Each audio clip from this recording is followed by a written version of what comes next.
Welcome back to the Broad Street Sports Podcast featuring Zachary Chavy, and today I'll be giving you my NFL reactions for Week 5, and then Thursday I'll be talking about baseball as a whole. Pretty much my goal is to talk about each sport once a week, and now with hockey and basketball coming back, innovate them in both ways. Maybe talk about two one day, two the other day, whatever I can find works, I will do.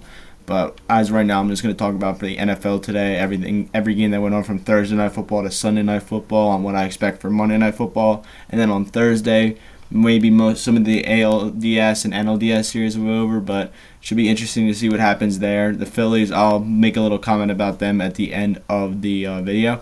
But moving into the games now, the Falcons and the Buccaneers on Thursday Night Football. This game was pretty amazing from what I saw.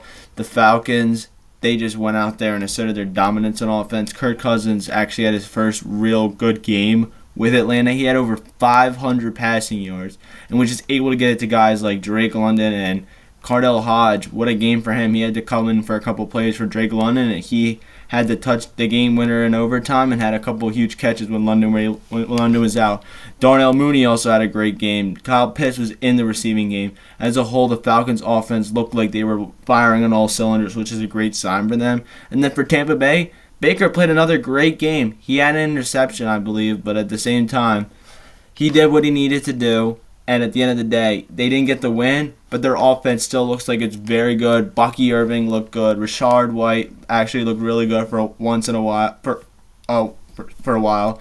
And Mike Evans and Chris Godwin got the ball when they needed it, but it just came down to the defense at the end of the game, and the Bucs weren't able to get a stop on the Falcons, and the Falcons won a thriller, probably the best Thursday Night Football game this year. Moving on to the first London game of the year, the Vikings and the Jets.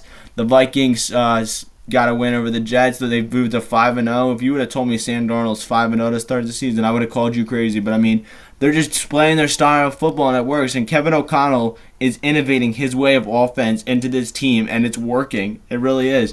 And for Aaron Rodgers and the Jets, rough game for Rodgers. 3 interceptions. He threw a pick six, a great catch by Andrew Van Ginkel. Caught it with one hand and took it all the way back for 6. This Vikings defense is great under Brian Flores. His mindset, his style of defense, it's just bleeding through these players. It's like they play the style of defense, and it just works. Like, he's a mastermind. Like, he could just call any type of defense, and it works for them. They just have guys that are solid. Like, they signed Stephon Gilmore in the offseason. They still have one of the best safeties in the league in Harrison Smith. They got Cam Bynum. They have guys there ready to play, and Brian Flores' mindset's just growing on them as the weeks go by. And that's why they were able to get the win. And Justin Jefferson had over 90 yards, I think 6 or 7 catches. And the Vikings just did what they needed to do. Not a high-scoring game, but just their style of defense and their branded offense. That's how it worked, and that's how they got the win and are moving to 5-0 now, going into their bye week looking very strong. Moving on to the 1 o'clock slate games, the Bears just destroyed the Panthers. It seems like the Panthers are back to they're back to normal, and this is probably the best game Caleb Williams has played so far in his early career. I mean, he just was able to finally get the ball to DJ Moore. He doesn't even, he's had DJ Moore this entire time. Keenan Allen's been the one that's out, but he finally gets the ball to DJ Moore, and you see what happens. I know it's the Panthers, but still, DJ Moore is one of the best receivers in the league, and they were able to get him the ball numerous times for 2 touchdowns and I think over 100 yards, and DeAndre Swift looked good. The defense was able to stop the Panthers as a whole, and they just got a nice commanding win. I think this is back-to-back wins for them. They're looking at 3-2 right now. I mean, if the Bears can keep it up, they can be possibly fighting for a playoff spot, but I still think Caleb Williams, he's not the biggest story of this draft. I'll talk about that in the next game. But yeah, moving on to this next game now, the Commanders and the Browns, I can officially say it. Caleb Williams, or Jaden Daniels, has arrived. He's here, and he's here to stay. In my opinion, I think he is the best quarterback in this draft class, without a doubt. He's looked so good. He's adjusted so well to the system, and not having many offensive weapons, it does not matter for him. Cliff Kingsbury is letting him run his style of offense, and that's why it's working. Kingsbury tried to run his style of offense back when he got to Arizona, and it just didn't work between him and Kyler Murray. That's why he got fired. And then he tried running his style of offense with Caleb Williams, but then it also let him sprinkle in Caleb's style of offense, and that worked for them. But now he's just letting Jaden Daniels run his style of offense, and then just putting innovating his own offense in there when it needs to be, and it's just working to perfection. Daniels has looked great. The defense is top tier with Dan Quinn as the head coach coaching them on. And as a whole, the Commanders are looking very scary. They're 4-1 right now, the second best team in the NFC right now. And I mean, they're looking very dangerous. Jaden Daniels looks really good, and he's automatically the Rookie of the Year favorite. And if I'm, as an Eagles fan, I'm really terrified of the Commanders right now. And especially if they go beat Baltimore, I think they are a legit team in the NFC. And for the Browns, real quick, Deshaun Watson needs to be benched. He is not a good QB. He just doesn't work with Kevin Stefanski, and I just don't know where they're going to go from here because they built a good foundation on offense and defense, and they're going to get Nick Chubb back soon eventually, so it should be interesting to see what happens. But at the same time, Deshaun Watson's just holding this team back as a whole, and I don't know where they're going to go from here. Moving on to probably the most boring game of the 1 o'clock slate, the Dolphins and the Patriots. I didn't watch this game. I didn't watch any of these games, but I mean, this just looks like a slugfest. I mean, this just looks terrible. I mean, I think it was like field goal after field goal after field goal, and I think the Dolphins finally scored a touchdown late to just get the win. But at the same time, these are two teams that are not good. One has their quarterback missing, the other one's just in rebuilding mode. But at the end of the day, the Dolphins were able to get the win, and the Patriots, they just keep rebuilding, hopefully get that franchise player in this year's draft. Moving on to the next game, the Jaguars finally get their first win of the season, and it was in a thriller. They beat the Colts 37-34, and they were up 34-20 with like under 10 minutes to go in the fourth quarter, and they almost choked it and moved to 0-5, but they were able to hold it down. Brian Thomas had a big game, had an 85-yard touchdown, which was huge for them. Him and Trevor Lawrence look like they're already gaining connection, and that could be scary moving into the weeks because of he can get Brian Thomas the ball, who's a very good receiver, deserved to go in the first round. The Jaguars can maybe get a couple wins together, but then for the Colts, I still can't believe Joe Flacco's doing it, but he's doing it, man. He's still slinging the rock, getting to these guys like Alec Pierce, Michael Pittman, Mo Alley Cox. They're still doing it. I mean, they did lose, but at the same time, Flacco's look great, and I feel like, I don't know, man, is it just these quarterbacks not good like Richardson, Deshaun Watson, or is it just Flacco? He's just still good at 38-39, which I think is crazy. But moving on to the next game, the Bills and Texans. The Texans won on a game-winning field goal. They were up by 10. The Bills fought back, but at the end of the day, the Texans were able to get the win. Stephon Diggs gets revenge against his former team, and I don't think he really did much. It was Nico Collins with the story who was hurt, and they announced he's week to week. But I mean, he's looked like Stroud's number one guy, and if Nico goes down, maybe Stephon Diggs can finally emerge as the number one and get them production. I mean, the Texans, they're 4-1. They're still I think they're the second best thread in the AFC behind the Chiefs, without a doubt. And for the Bills, just back-to-back losses is tough, but it's two great teams they're playing against, so it's understandable. But at the same time, the Bills got to find a way because now their style of offense isn't working as much, and their defense isn't playing as well as it has the first couple weeks of the season. So it should be interesting to see how they move from here, but just a good overall win by the Texans. And then moving on to, I think so far, and could be the game of the year, the Ravens and the Bengals. Wow. The Ravens won in overtime 41-38, but this was the battle of offenses. Joe Burrow was insane. Lamar Jackson was insane. And just as a whole, this game was game of the year caliber. Joe Burrow, 5 touchdowns. Lamar Jackson, 4 touchdowns. Jamar Chase, 193 yards receiving and 2 touchdowns. Both a 60-yarder and a 70-yard touchdown. Was absolutely insane. And the defense, if you were at any of these defenses, I feel bad for you in fantasy because it was not a defensive game for sure. And I mean, I don't know where the Bengals move from here now because now they're 1-4. Their offense looks like it's great, but their defense is very, very concerning. And I don't know where they're going to move from here because they've lost pieces in the past couple years and it hasn't affected them as much.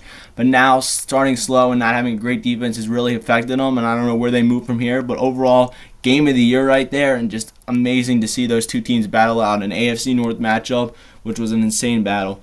And then moving on to the 4 o'clock slate games, the Broncos getting their third straight win, going to 3-2, beating the Raiders. And Gardner Minshew got benched in this game. He threw 2 picks. One of the picks was a 100-yard pick six by Pat Surtain, and I think he's the best corner in the game without a doubt.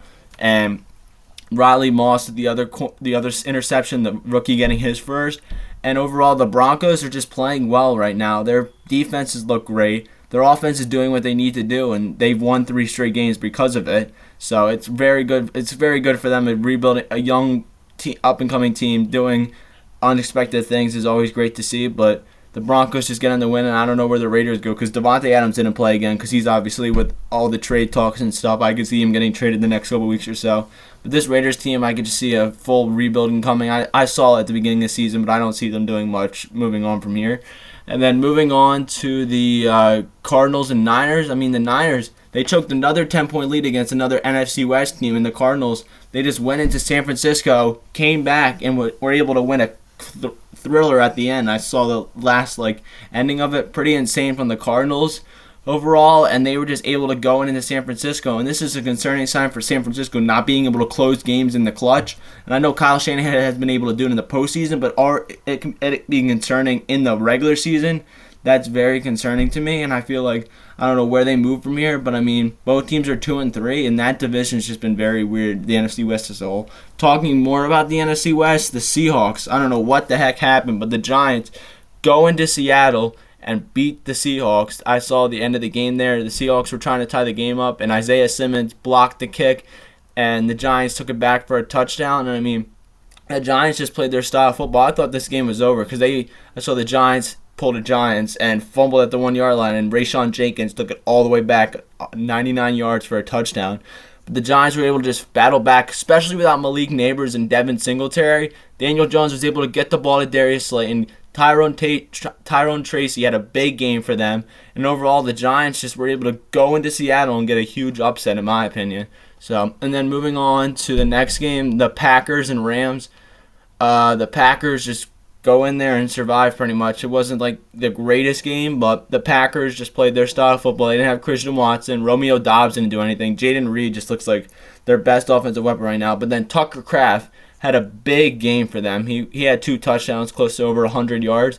A very concerning turnover for Jordan Love. He almost got committed a safety, but then threw the ball away, and it was a pick six by the Rams. But really, other than that, just a weird style of game. But the Packers get a much needed win and move to 3-2. And then the Sunday Night Football game, the game that got delayed, this didn't finish till almost 1:00 in the morning. And it's crazy to think Dak Prescott, he threw 2 picks in 2 days pretty much, if you think about it. He threw a pick just before midnight, and he threw a pick after midnight, I think around 12:30ish. But it's actually insane. But as for the game as a whole, the Cowboys and the Steelers, the offense was horrendous. It was a very defensive game throughout. I think it was 10-6 at halftime, but then the Cowboys, Dak just went into clutch mode and got a clutch touchdown drive to Jalen Tolbert on 4th and goal, and that was pretty much the decider as the Cowboys moved to 3-2. Both teams go to 3-2 now, so not much to talk about this game. Rico Dowd had a good game for them, but really other than that, it was a really boring game to watch if anyone did watch it. So, and then just to talk about Monday Night Football tonight, the undefeated Chiefs battling the Saints coming off 2 straight losses. This game is very interesting to me. The Chiefs just keep losing offensive weapons as it goes on. Rice is out now. Pacheco's out. So now who do they lean to? They have the guy in Travis Kelce, but I mean, he's been really inconsistent all year. So I don't know what they're going to get at him. Xavier Worthy seems like he'll be the #1 target when it comes to receiving. But who they're going to get the ball to is the real question. And then for the Saints, just getting back to their style of offense they had the first 2 weeks of the season is really going to be what's important for them. So it should be interesting to see. But that's pretty much it for NFL and stuff like that. Like I said, I just want to talk about the Phillies real quick. They're currently going into New York. They're going into Queens tied 1-1. They lost on Saturday by the score of 6-2, and the Mets just won basically on a 5-run inning. And that's what I want. And then they came back and stormed back against the Mets yesterday, won 7-6.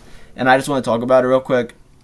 Me personally, I'm going to be honest here, I just don't have, even though we won yesterday, I have no confidence in this team whatsoever. I want to be happy, but at the same time, I mean, there's nothing to really be happy about because, I mean, this team was great throughout the season. It just hasn't looked up to that caliber. The bullpen has not been great. Matt Strahm had back-to-back terrible performances in Philly, and, I mean, I'm just really concerned about this team, and I hate all the people saying we're back. I don't even think we're close to that. I still think this series is pretty much anyone's game. I could still very much see the Mets taking it. So it's going to be interesting to see what happens, but I just thought I'd throw that in there. I'll talk about it more, especially seeing that we'll have 2 games in the books when I record next on Wednesday or Thursday, possibly, maybe 1 or 2 games. But really, other than that, and then I also want to talk about the Eagles real quick. They didn't play this week. That's why I didn't talk about them. They were on a bye week, but I just want to talk about them specifically since they are my team. This game against the Browns, this game decides your season, in my opinion. If they do not beat the Cleveland Browns, the season is over. I know it's just one game, but if you can't beat the Cleveland Browns, a team that everybody in the NFC East has beat, you are not going to beat anyone else close, even close to that competition or better, because it doesn't get worse than that, or it gets worse than the Browns. You have to play other teams, you have to play the Ravens, the Cowboys, teams that are going to be way better than the Cleveland Browns are right now. So as an Eagles fan, they need to fire on all cylinders. I will not be happy unless we win by 15 or 20 points this Sunday against the Browns, because this is your next 5 games basically. You got the Browns, you got the Giants, you got the Cincinnati Bengals, you got the Jaguars, and you got the Cowboys. You should at least win 4 games in there. The only games I'm worried about are the Bengals and the Cowboys. We should beat the Jaguars, we should beat the Giants, and we should beat the Browns. If we do not at least have 3 or 4 wins, I'm going to be very disappointed. At this point, I'm not mad at this point. I'm just I'm not mad, not frustrated. I just don't know what to think about this team, because this team's a Super Bowl winning team. I really hope it's just the injuries that were causing all these struggles. But I mean, Hurts has been really bad with the turnovers, and then Sirianni, I have been done with him. I am tired of his crap. He needs to be gone. I know I've said it way too much, but he needs to be gone. He's just not the guy for this team anymore. He was brought in to be a culture setter. He's not that guy anymore. He really isn't. He's a terrible coach as whole. He cannot build cultures anymore. No one respects him. He's just like a little kid in there, and there's a bunch of grown men. He is not respected whatsoever in that locker room, and he just needs to be gone, in my opinion. He's just not a good coach and just needs to be gone. So it's going to be interesting to see, but really, other than that, that's going to wrap up today's show. Like I said, we'll got for you an episode on Wednesday or Thursday, but other than that, you guys have a good rest of your day. See you later.